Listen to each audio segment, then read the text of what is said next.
நடிகை கௌதமி தான் சம்பாதித்த சுமார் 25 கோடி ரூபாய் மதிப்புள்ள சொத்துக்களை நம்பிக்கையின் அடிப்படையில் விற்பனை செய்து கொடுக்குமாறு அழகப்பன் என்பவரிடம் கொடுத்துள்ளார்.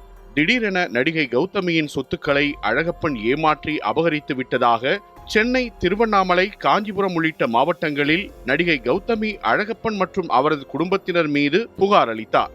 இந்த விவகாரத்தில் அழகப்பன் மற்றும் அவரது குடும்பத்தினர் மீது வழக்கு பதிவு செய்யப்பட்டது.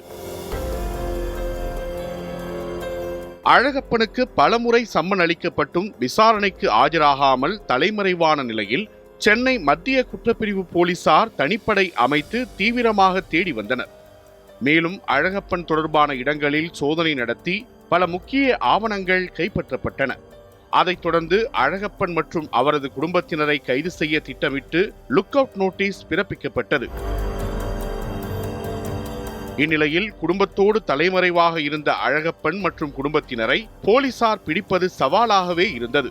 இருப்பினும் அழகப்பன் அவரது வழக்கறிஞரை அடிக்கடி தொடர்பு கொண்டது தொடர்பான தகவல் போலீசாருக்கு தெரிய வந்தது. ஆனால் எங்கு பதுங்கியிருந்து தொடர்பு கொள்கிறார்கள் என போலீசார் தேடி வந்த நிலையில் அழகப்பன் தான் பதுங்கியிருந்த வீட்டின் கீழ்ப்புறம் செயல்படும் அழகு நிலையத்தின் இன்டர்நெட் வைஃபையை பயன்படுத்தி தனது வழக்கறிஞரிடம் பேசி வந்தது போலீசாருக்கு தெரிய வந்தது. இந்த நிலையில் திருச்சூரில் அழகப்பன் மற்றும் அவரது குடும்பத்தினர் பதுங்கியிருந்ததை போலீசார் கண்டுபிடித்தனர்.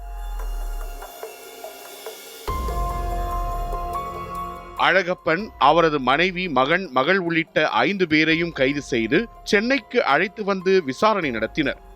விசாரணையில் கடந்த 20 வருடமாக நடிகை கௌதமி பழகி வந்ததாகவும் தங்கள் இருவருக்கும் கொடுக்கல் வாங்கல் இருந்ததாகவும் அழகப்பன் தெரிவித்துள்ளார்.